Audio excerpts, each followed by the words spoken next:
मछली साफ करने का तरीका। जो लोग मछली सिर्फ इस वजह से नहीं खाते कि उसमें स्मेल आती है उन्हें, या वो खवातीन जिन्हें लगता है मछली साफ करना बहुत मुश्किल काम है, अब सिर्फ 2 मिनट में मछली बिल्कुल शीशे की तरह साफ और स्मेल ऐसे गायब होगी जैसे थी ही नहीं, वो भी किचन में मौजूद कुछ खास चीज़ों से।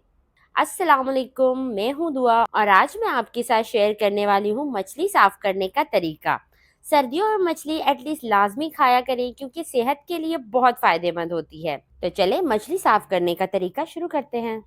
मैंने 3 किलो मछली ले ली है, जो कांटों वाली भी है और बगैर कांटों के भी है। दोनों की कटिंग डिफरेंट है। इस तरह की जो कटिंग होती है जिसमें मछली के कांटों के साथ कटिंग की जाती है, वो हम सालन में इस्तेमाल करते हैं।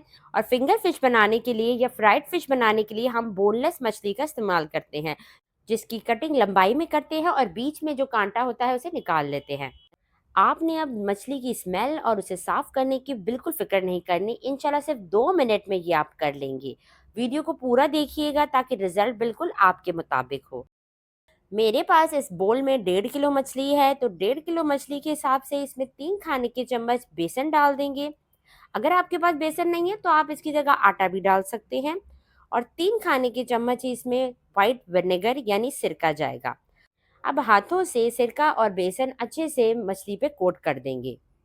चैनल पे न्यू है तो चैनल को जल्दी से सब्सक्राइब कर दें और सब्सक्राइब के बटन के साथ जो बेल का आइकन है उसे भी ज़रूर दबाएं।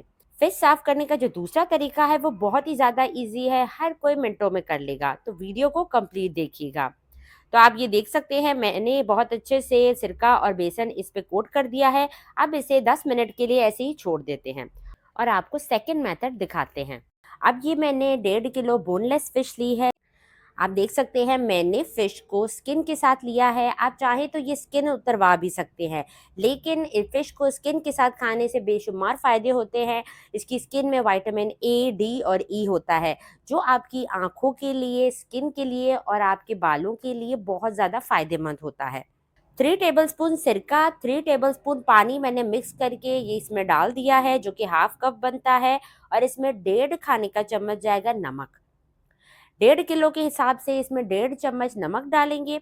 अगर आप डायरेक्ट सिरका इसमें डाल देंगे तो मछली का जो गोश्त होता है वो बहुत ज़्यादा सॉफ्ट होता है, तो वो सिरका जो है उसको डैमेज कर सकता है। इसलिए मैंने सिरके में पानी मिक्स करके इसमें डाला है, ताकि मछली की अच्छे से सफाई भी हो जाए और इसकी स्किन और गोश्त जो है वो भी बिल्कुल ठीक रहे।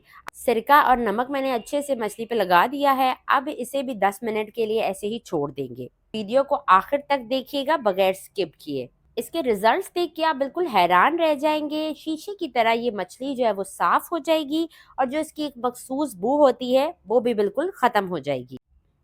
10 मिनट के बाद जो हमने पहला मेथड आपको बताया था, उस बोल में पानी डाल देंगे जग भर के और मछली को बहुत ही हल्के हाथों से आपने बेसन को मछली पर से रब करना है। बेसन हटाने के बाद आपने ये पानी फेंक देना है और इसे 3 से 4 पानी से अच्छे से धोना है। और इसके रिजल्ट्स जो है वो हम आपको वीडियो के आखिर में दिखाएंगे।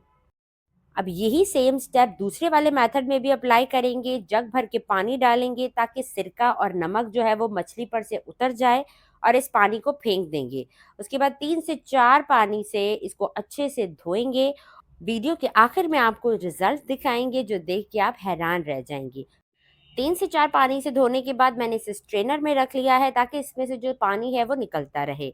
आप देख सकते हैं ये कितने ही अच्छे से साफ हो चुकी है। मछली की जो एक मखसूस बू होती है वो भी बिल्कुल ख़त्म हो चुकी है। अब आप चाहें तो पहला मेथड जो बेसन और सिरके वाला है वो अप्लाई करें, या दूसरा मेथड जो सिरके और नमक वाला है वो अप्लाई करें। आज मैंने आपके साथ फ़िश साफ़ करने के 2 मुख्तलिफ तरीके बेहतरीन रिजल्ट्स के साथ शेयर किए हैं। वीडियो पसंद आए तो उसे लाइक करें, कमेंट सेक्शन में अपना फीडबैक दें। इसी के साथ इजाज़त चाहती हूँ। अपना ढेर सारा ख्याल रखिएगा, दुआओं में याद रखिएगा। अल्लाह हाफ़िज़।